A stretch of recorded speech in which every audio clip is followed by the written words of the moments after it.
Hello, welcome to Unit 2. Nice job everybody getting started on Unit 1. It's great to get to know all of you a little bit on the discussion boards and learn about where you're coming from and what you hope to do in the future and what brings you to this course. Really looking forward to moving forward on this content with all of you. We are going to be diving a little deeper here in Unit 2 as we get started with some ideas about models of human behavior and talk a little bit more about those steps required for the FBA BIP project. So you'll see here, Unit 2 graphic organizer to start out the unit. We've got our reading assignments, and we'll pull up the course schedule as well. So for Unit 2, we're looking at models of human behavior.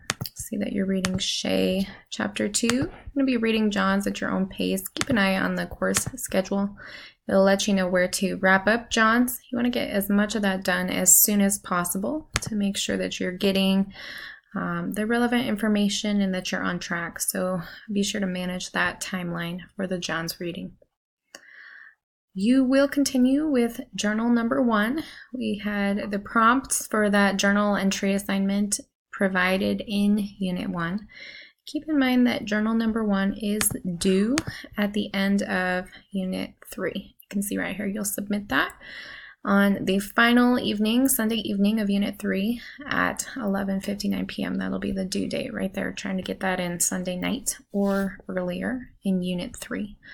So now is a great time to be working on Journal 1 because Journal 1 will draw from your information and learning and work in Units 1, 2, and 3. So be sure to keep going on that and addressing those prompts. And then we will have a participation activity discussion, and those deadlines will be just like what you saw for Unit 1 for discussions, and that's all listed up top to make sure that we're all clear on that Wednesday night, Sunday night expectation and the text or source citation in APA format in our discussions. So we've got discussion, journal, and then just reviewing the content. We'll take a look at that now. Keep in mind, you will want to choose a student for your FBA BIP project. You will need consent from the guardian or the parent. The only situation in which you would not need a consent form signed for observation of the student is if you are the teacher of the student already, you have direct duties of supervision. So if you are going into a classroom volunteering, you will want this permission parent-guardian form to be signed. If you have questions about your unique situation, please let me know. But as we mentioned last week, this is a project that will require planning, so make sure that we're taking a look at it now and not waiting. So I clicked on assignments, and then I clicked on FBA BIP paper assignment, and I'm scrolling down. You can find right here in Canvas. We've got English and Spanish, so please keep an eye on those. And just continue to review what is expected and required for this FBA BIP assignment as we get started. I do want to take a look as well at something that will be due in Unit 6. And again, we're just looking ahead. Next month, you'll have this due. This is a progress check for the FBA BIP. So if you're wondering about what might need to be addressed by this time, this is what we'll be looking for. We want all of this information. Background, likes and dislikes, and the data. So you'll see that you'll need, by this time, end of Unit 6, at least 3 forms or types of data that has been collected. Triangulation, wanting to show fidelity that you've collected data from many different sources using different methods. You'll have to have an observation and an interview. Try to interview the student, learn more about options for people that you can interview, perhaps a teacher or a service provider. And then the third, you will need to do the motivation assessment scale, the MAS, and that will be provided to you in this course. And that can be used with somebody, a teacher, a paraeducator, somebody who knows the student in a school setting. Okay. And then you'll also have to identify the target behavior, and you'll need to provide an operational definition, which we'll be looking into as we move on in this course. And you'll need to show the baseline data that you've collected. This will all be required at the end of Unit 6. So please don't see this on this video lecture and think, oh, I need to do this now. That's not the case. The reason that we're taking a look at it is so everyone is clear on the expectations. By the time we reach Unit 6, then you know what you'll need to be doing now and in the next several weeks in order to get there. So you can see example of data collection. We'll take a look today here in this video at a couple other types of data collection, which will be addressed here in Unit 2. We'll get to that momentarily. So you can see here, by the way, consent form and your target behavior operational definition will come due later on, so it's important to start observing and noticing what is observable and measurable for the behavior of concern, that target behavior. These are some different ideas, resources for you to review. Skinner, Bandura, Bronfenbrenner. You may be familiar with the Bobo doll study. It's very important that you take a look at all of that. But in this video, we're going to take a look particularly at Bronfenbrenner's ecological systems theory. Ecological systems theory is what Bronfenbrenner is famous for. So a little overview here on the ecological systems theory. Bronfenbrenner, theorized that there are multiple systems which affect our development as humans, that these begin to affect us at a very early age and continue throughout our development. So you can see here several different examples of the smaller picture and the bigger picture. Okay.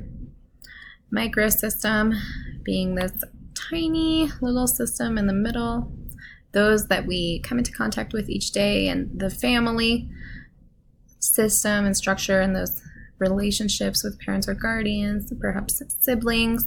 That's going to be very important and influential in the microsystem.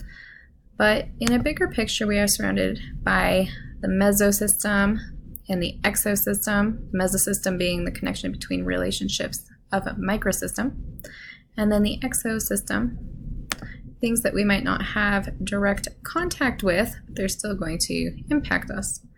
For instance, the school district, agencies, different types of media, and these things can all affect what's going on in here in that microsystem.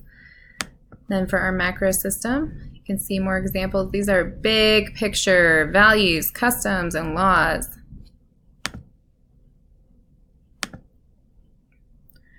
And this refers here to that macrosystem of cultural context. What kinds of values do we hold in our cultures, and how do they influence these systems right here in the exosystem? And then how do those systems, for instance, a school district, influence our particular site, our teachers, our families, our neighborhoods?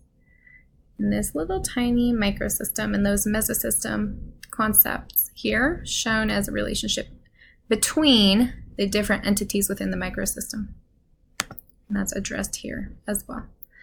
And finally, the chronosystem, and that just addresses the events and the transitions from the environment throughout lifetime. So that's really that big picture and how these things might change or transition over a lifetime.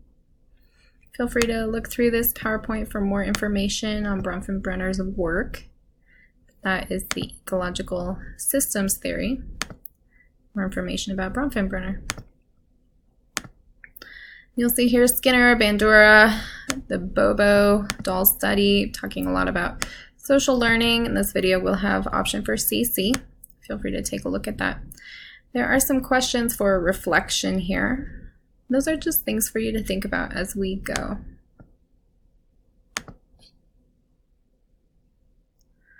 This is kind of a funny example of a dog diary versus a cat diary, but do think about our relationships and the way that our behavior is guided or changed. These can provide some interesting examples. Just food for thought. Finally, these are two different IRIS modules. Got links here. And this will be a chance for you to collect data from a video. So you can download, there's two, duration and latency, as well as frequency and interval. But you can download a recording form here. You can use this template. This is the kind of form that you'll be using. The start time of a behavior, the end time of a behavior, and how long it lasted overall. So you can take a look at this other form here, which is the latency recording form. There it is. That'll give you another type of data recording that you can use. Okay. And for more information on that, you can go to the IRIS Center website, and you'll see here duration and latency. Got a great deal of information. Definitions here. So latency, for instance, measuring the amount of time that lapses between the antecedent and when the student performs the behavior. Okay. This will give you a lot more information about how to do that.